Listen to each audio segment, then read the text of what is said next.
Welcome to Wander Mode, a podcast that wanders through topics such as entrepreneurship, traveling, and mamahood. As a teacher turned entrepreneur and a mama to one, I am sharing my tips and tricks to maintain harmony in a multifaceted life. Let's wander.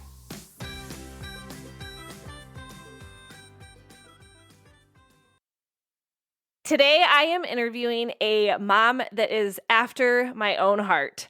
Caitlin Cunningham has 2 boys and 2 collies in her household.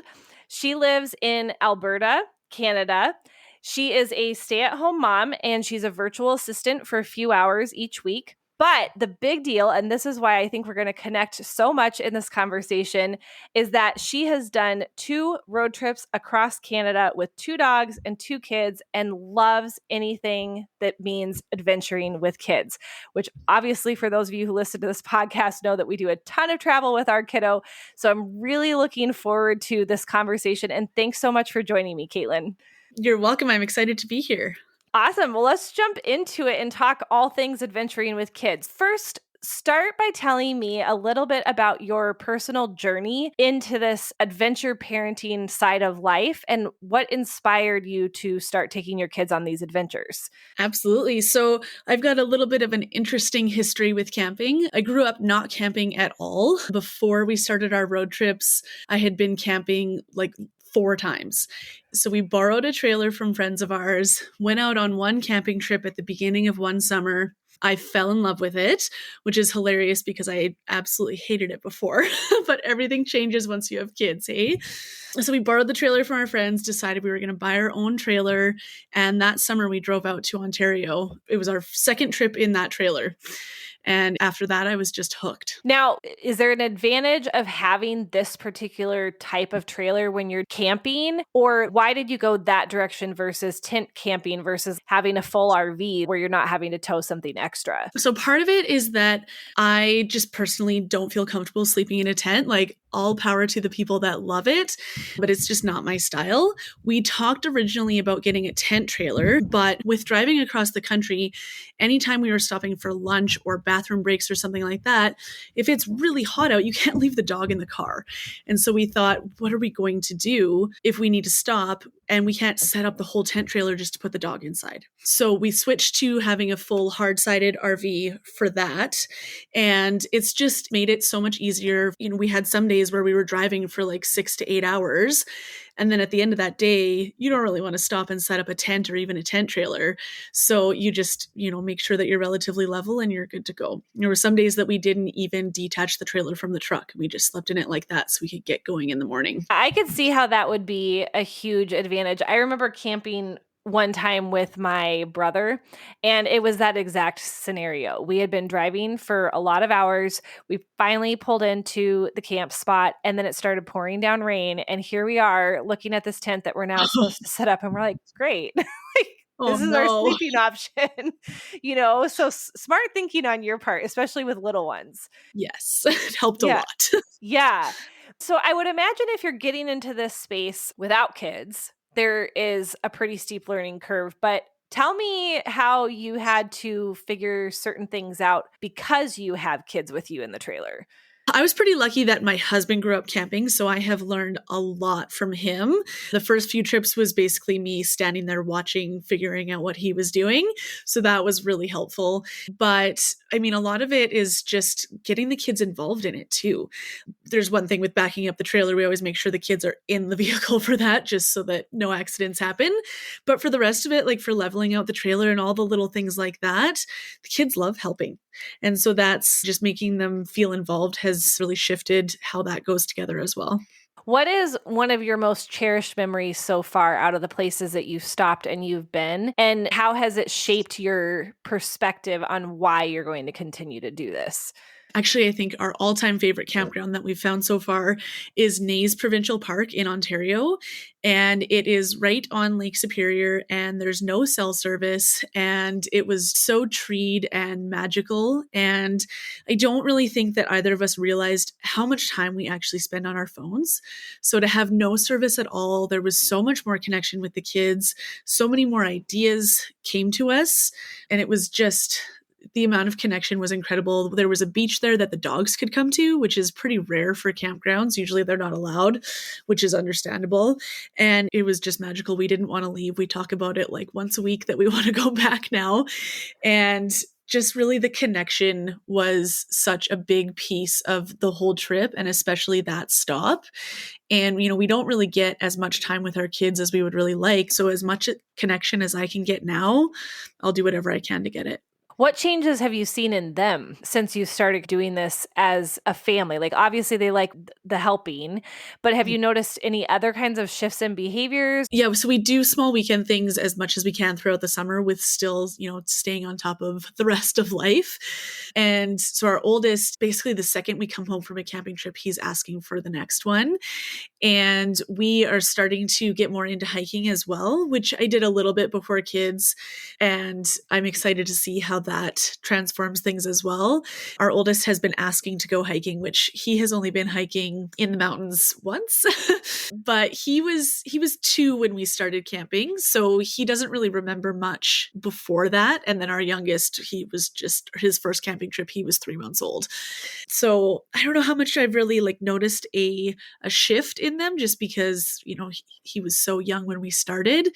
But the curiosity and the love of exploring is just incredible to watch that flourish. Well, and I noticed too the depth of connection after you take trips with your kids. It doesn't mean that you never have any stressful experiences or there aren't moments where you're feeling frustrated or they're feeling frustrated for whatever reason. But just in general, that amount of quality time that you're getting just because you're away from home, don't you find that that makes a huge difference in and of itself? Yes, absolutely. Like, how easy is it when you're at home?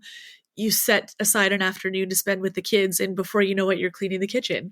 And when you're out exploring, you're just focused on the family. Yeah, we find the exact same thing. I always come away from a trip feeling way more connected. And I noticed that my daughter, who's 3, she very much then anticipates the next time as well. And I'm sure a lot of it is because none of us have the distractions of our home life. So when you're out on these adventures, how do you go about selecting age appropriate experiences for them as well, right? So I noticed on your social media, there are videos of the kids out playing at playgrounds still, when you're out on your adventures and that sort of thing. So how do you kind of integrate some of those age appropriate things while also expanding their boundaries in terms of what they feel comfortable doing? So we do try to make sure that the campgrounds we stay at have playgrounds, both so that they have that space to just play and see other kids as well. And also because it's kind of a nice break for us as well. Traveling with the kids can be a lot of work. So to say, go play at the playground is kind of a nice break. But a lot of it too is just as you're hiking, just go slow, let them set the pace. And I mean, there's some hikes that would be too risky for the kids, but pretty much all of them are going to be safe for them as long as you let them set the pace and figure out what they want to do. They want to stop and look at a collection of rocks, then let them go ahead. And that shifts a lot of it. And you could have carriers and things like that for when they get tired. Yes, baby wearing, especially when my youngest was born, he just lived in the carrier. He hated the stroller. So I just had him in a carrier all the time. He napped while we were going on walks, and it made it so much easier. Now, what are some of your strategies? Because it sounds like a few of these campgrounds are a pretty good distance away from where you live. How do you handle a lot of that drive time? Is it over the course of multiple days, or do you try to just do one long drive in a day? We'll drive for 2 days and then take a break for at least a day. We have family kind of across the country. So the first time we would travel for 6 hours, and then we would stay at some family's house and just kind of relax and enjoy enjoy the visit, and then continue on, travel 2 days in a row. And then we took a week-long break, visited some family in Manitoba, which is halfway along the way, and then just continue that pattern of driving for 2 days, staying in one place for at least a day. And not only did it allow the kids to not be in the vehicle for so long, gave us a break, and it let us explore more instead of just trying to drive 6 hours a day for a week in a row. That just sounds not enjoyable. No, having it be more about the journey rather than the destination. Mm-hmm. And we tried to leave as early in the morning as possible so that we didn't feel rushed throughout the day as well, taking breaks along the way. Okay. And are your kids decent nappers in the car? Because I know that's always something that people ask me is like, okay, yeah, but how do you navigate traveling with nap schedules? Yeah, we definitely scheduled our driving time around nap times. Luckily, both the boys are great in the car. Our oldest doesn't nap anymore, but we bring a tablet. We try not to put it on too much. But this last road trip, like across the country, he barely watched it at all, actually. He was more interested in talking to us as we were going along and watching things out the window.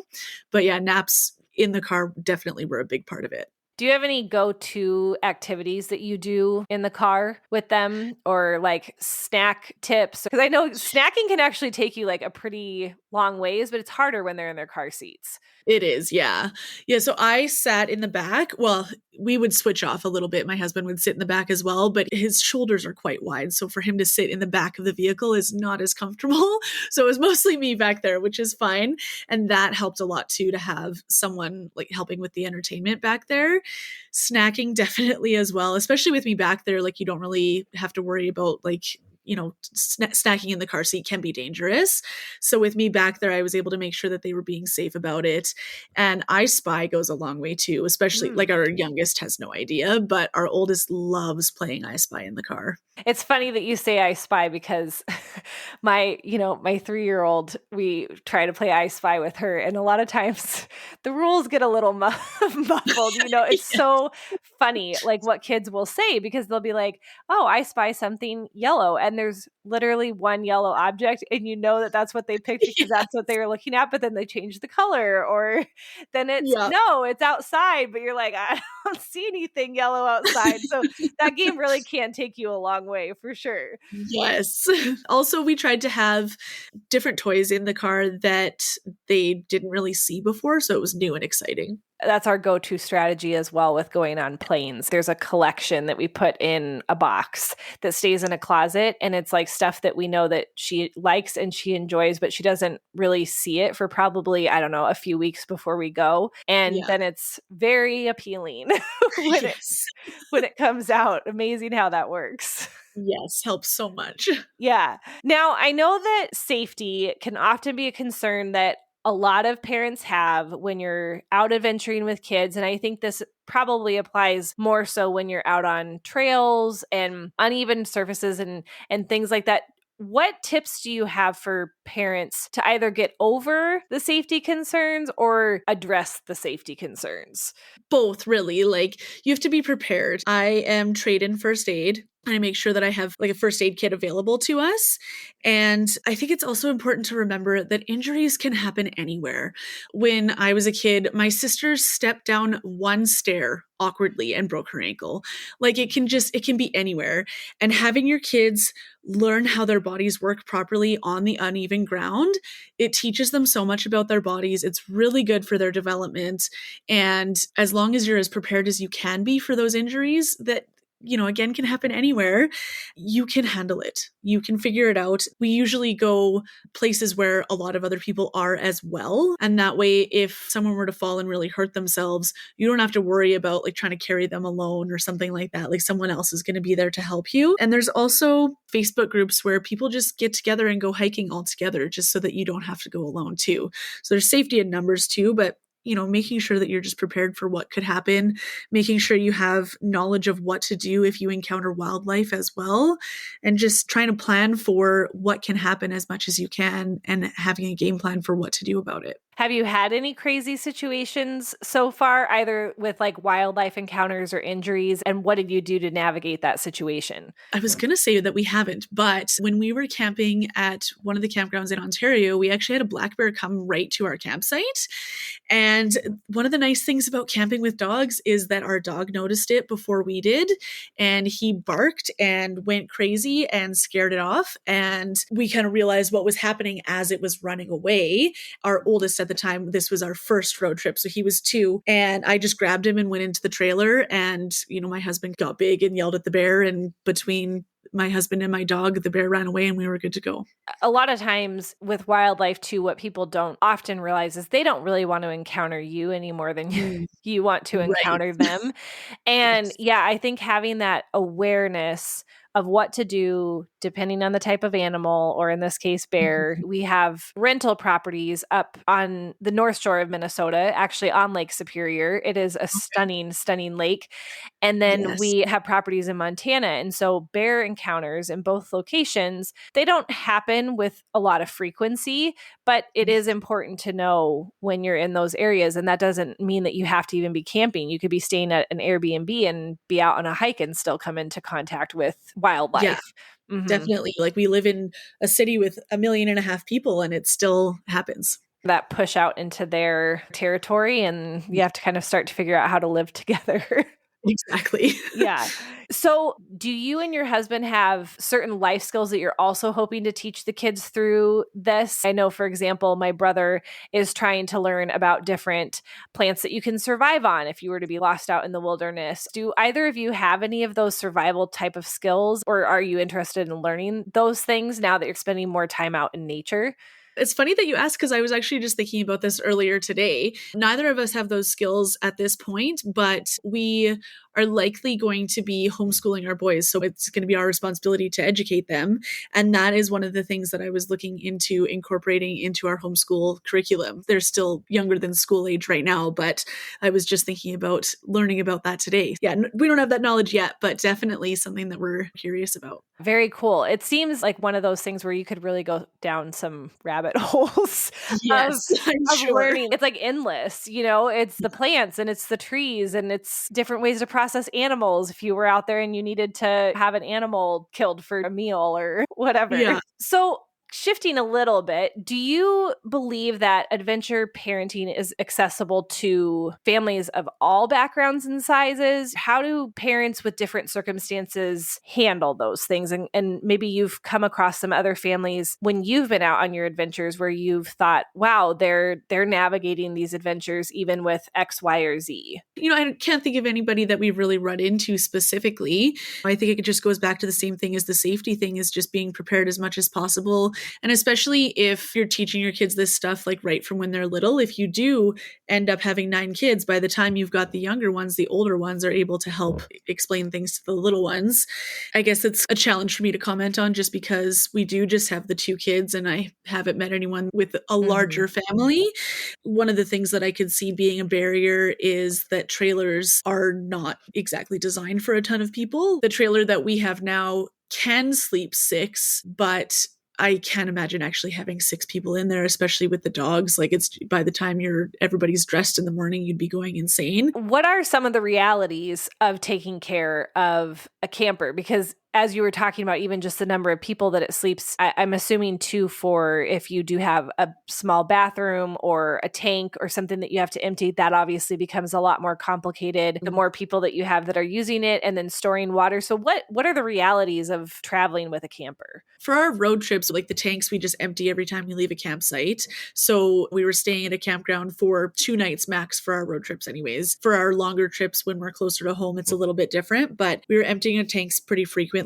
And you want to make sure that you're not traveling with a tank full of fresh water, because that can get really heavy on the trailer, especially where it is on the trailer can have an impact on how the trailer tows. So you have to be careful about how full your tanks are when you're moving. And if you're going to a campsite that does not have water for you to fill up your freshwater tank, you have to make sure that you find a place before you go to be able to fill it up. Most of the campgrounds that we've stayed at have had fresh water so that when our tanks are empty, we are able to fill them up. Like our water jug, we'll fill that up and then dump it into the trailer. And we also have portable black tanks that you could just tow behind your truck, and you can dump the black and gray tanks from your trailer right into there and then take it over to the dump at the campground to get rid of it in case your tanks get full. Then that would be the advantage of staying at a campground versus just, I guess, pulling off in the middle of nowhere, is that you have access to those things. Do most campgrounds have some sort of access to water or ability to dump your tanks? We stayed at one a couple years ago in the fall that did not have access to water just because it was closed at that point in time. There are some out there that don't have access to water, but usually you can find somewhere to fill it up along the way. We usually try to make sure that we do have a campground with water, so I don't have a ton of experience with that. And if you are at a campground or you're camping somewhere else that does not have a place to dump your tanks, most campgrounds will let you dump. If you pay like $5 or $10, you can use their dump station. So there's there's definitely ways around it. One of the hurdles with, like, if you're just trying to pull off to the side to camp somewhere, you're not really allowed to do that in some places. So it does help to have a campground reservation so that you know where you're staying that night. Are reservations tricky to get? They can be, Okay. yes. Yeah. Especially like during the summer on the weekends, things can fill up pretty quickly. It's easier during the week for sure. But I have spent a lot of time just searching for reservations, knowing exactly what site I want when the reservation opens. I'm not sure how it works in the States, but it's different in all the provinces. Like in Alberta, you can book your campground 90 days in advance. And I just make sure that on day 90, I am on the computer in the morning ready to book.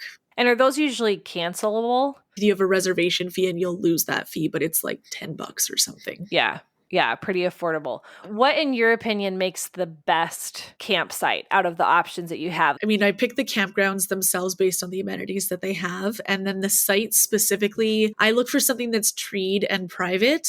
You know, you're going to be able to see people from your campsite no matter what site you're at, but some of them are quite treed, which is nice. We are quite introverted, so we like to be able to just kind of hide away instead of being those people that you're on the corner with no trees and someone's going to stop and talk to you every 5 minutes. That works great for some people, but not for us. And we make sure that there is a picnic table and a fire pit as well, so that we don't have to deal with figuring that stuff out. Do you usually use the fire pits to cook? I noticed on your social media you also had some sort of grill set up, or is the fire more just for fun and heat? A little bit of both. So our family dynamics are a little bit interesting when it comes to meals because I am a vegetarian and my family is not. My husband and the boys will roast hot dogs over the fire, and I tend to use it's like I don't remember the brand, but it's like a Blackstone, just grill. So I use that for most of my meals, and my husband and the boys use the fire for more of theirs. Nice. I mean, it's an easy solution, I guess, as far as like, I mean, you're not necessarily doing all parts of the meal together, but it's functional. Yeah, it works.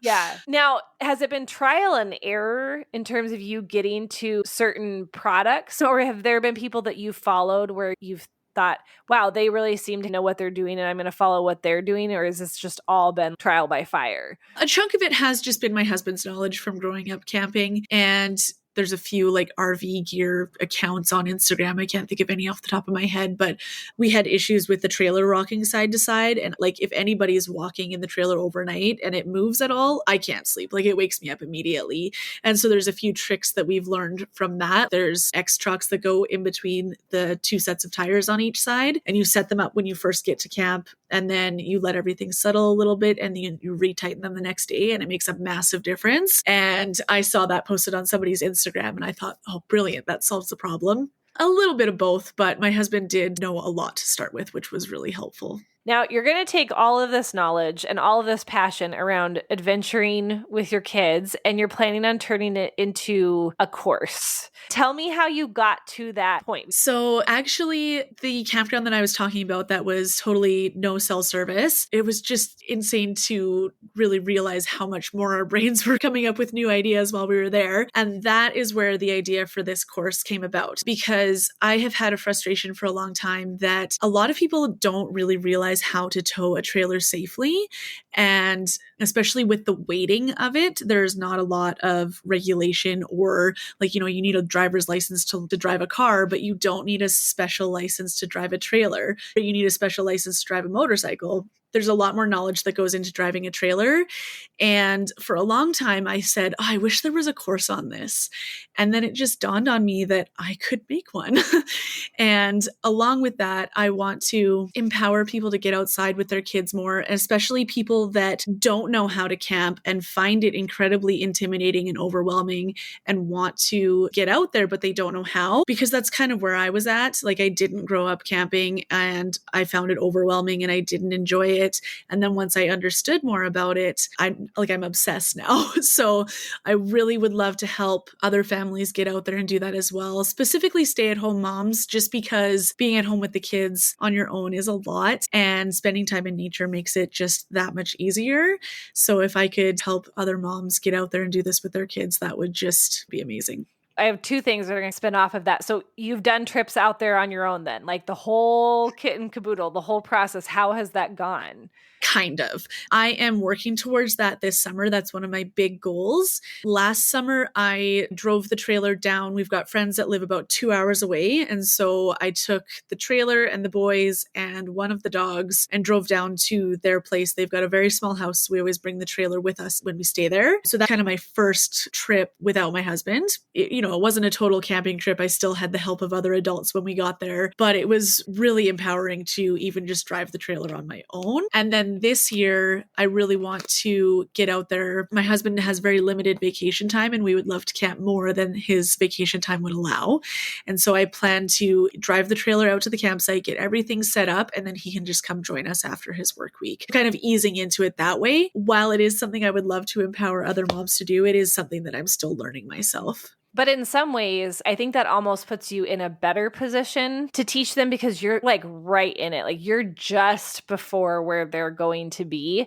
And I think sometimes what happens when we get too far removed from a situation and then we're attempting to teach somebody to do something, you forget some of those little nuances of what it feels like to be learning. And so then if you're capturing and recording all this and like going through the process and then you're spinning it right back around to teach somebody, that's going to feel really authentic. With this entrepreneurial journey, how would you say it's going? What are some of your fears? What are some of the things that you're excited about? What do you think is going to be your least liked aspect of owning a course and creating a course? I would definitely say that one of my biggest fears is just that it won't go anywhere. I don't really think that's realistic, but that is something that is a fear. I think that's pretty common of anybody doing anything like this. I'm not really sure what would be my least liked part of it. Maybe the most intimidating portion of it right now feels like growing a social media platform, because I've done my best to just keep my personal platform like closed off and only people that I know. So that's definitely going to be a learning curve, but also something that I think is going to be fun. Like who knows who I'll meet down the road. Yeah, the social media piece for me too, and I've talked about this in our weekly calls, but that has by far been my Achilles heel because, and I don't know how old you are, but I'm 40 and I had never been on Instagram prior to October and starting with our business coach. And the extent of my social media connection with the world was Facebook and putting these trip videos out there. But it was never really about who's paying attention to this, who is going to result as a customer from this. What kind of content do I need to be putting out there that is going to connect with my niche? Like, right? It's very different. Yeah. Yeah. I was kind of the same. I was sharing pictures on Facebook mostly so that family members could see it. And that was about it. So yeah, big shift for me too. One of the gals that I follow on social media, she was major. I mean, like out there, so many followers, whatever. And she had posted about her kids for a long time. Like her kids were very much right along with her, the face of her company. One of her episodes ended up being about how she had this big shift where she had this moment where she recognized, I'm putting myself out there. What do I want that to look like for my kids? And I know that it's been very interesting starting this journey and being aware of social media and the great power that it can have in terms of connecting all of us, but also thinking about what does that mean for my family and integrating that piece. And that's been an interesting part of like the entrepreneurship journey too, is figuring out navigating those components where what is business and how do I need to have that as an aspect of who I am and be authentic, but at the same time, like what are my personal boundaries going to be? Because what works for one person doesn't necessarily work for somebody else. Yeah, that has been something that I've spent a lot of time thinking about as well, because we won't have the boys' faces on my social media, like my private one, sure. But for Adventures with Kiddos, we don't want them on there.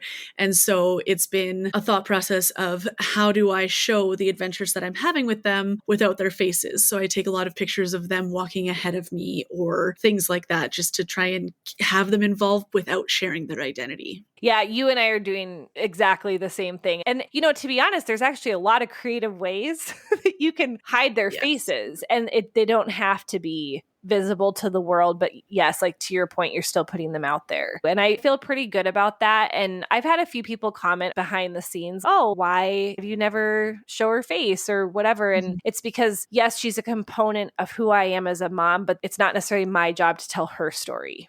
Right? Right. Like, this is me. This is my business. This is me as a mom. And I'm going to show you that. But she has some autonomy over who recognizes her and who doesn't. Yeah.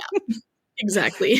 What is your hoped for time frame from this course? Are you going to try to have something for the summer so that people can get experience with it before then? Or are you thinking like, I need a year? No, my hope is definitely to launch in probably mid-April, but we'll see how things go. But that's my hope, so that by the summer they can really have a good understanding of what they need to do. I've got a couple freebies that I have planned for earlier than that.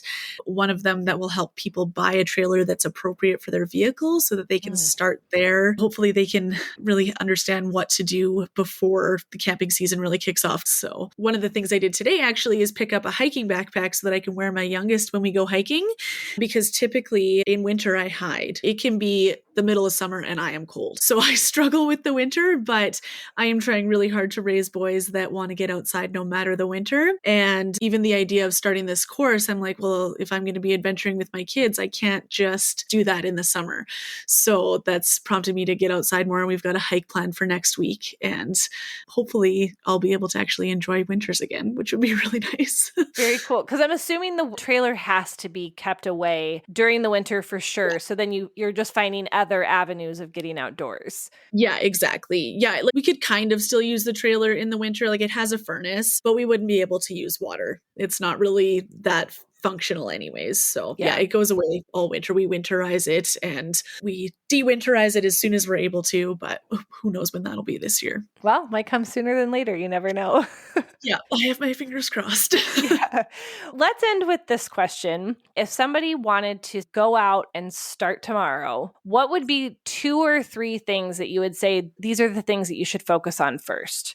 Well, I think there's 2 sides to it, whether you're going to get out and start camping or whether you're going to get out and start adventuring.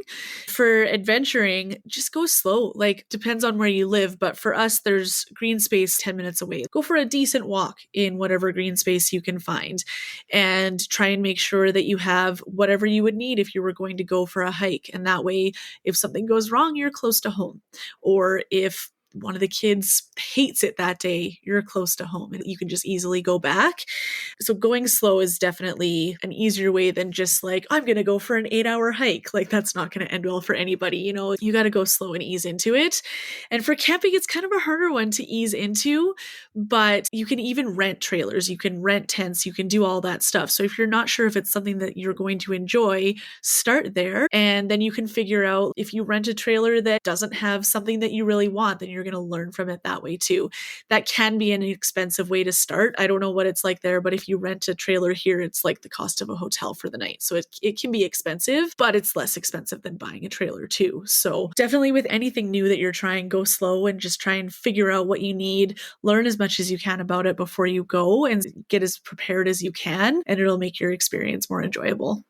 I really like the suggestion of renting first, because how often is it that we throw ourselves into things and then we're like, I bought the wrong baby carrier for my body style, or I bought the wrong sleep sack for the type of kid that I have. And then you're like, now I've spent all this money and I can't return something. I really like that suggestion. Yeah, it's kind of an involved process. I say this because this is exactly not what we did. Like we borrowed that trailer from our friends and learned very quickly that it just wasn't the right trailer for us. Bought a trailer right away, and then 2 camping trips later, we were out on a road trip. So it's definitely not what we did, and it worked really well for us, but it very much could have gone the other way. It's definitely a good way to learn what you need. We have friends who live in an RV actually year round, and they move it to different places around the country based on the season. And they ended up going to like one of those RV conventions in order to sit in them, touch them, whatever. And then they went on to buy a used one, but their strategy was to get as much information and hands-on experience with something as they could. And then they went and looked for a dealership that had used options or on Facebook Marketplace or that sort of thing to then find the one after determining that it was right for them. And they said for sure that they would never regret the amount of research that they put into that upfront. Yes.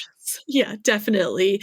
Definitely. And you can even, if you've got friends that camp a lot, you can check out their trailers or ask them for advice on what works for their family. And maybe they can even lend you their trailer or something so you can learn from that too. But yeah, the more research you can do beforehand, the better. And take your course, because then they'll get even more advice. I am really excited to see how this journey unfolds for you being another adventuring mama. I think it's just really inspiring to see more of us making the choice to get out there with our kids, knowing that those experiences can only benefit our families. I'm really excited to follow you. So where can people find you on social media? My Instagram handle is at adventures with kiddos with a dot in between each word. So adventures.with.kiddos. And right now that is the only social media presence that I have. I might explore TikTok at some point, but I need to get a handle on Instagram first. So that's where I'll be for now, at least. Yeah. Stick with one and learn it well. Exactly. Well, thank you so much for being on with me. I'm really excited to share your story and get this podcast out there.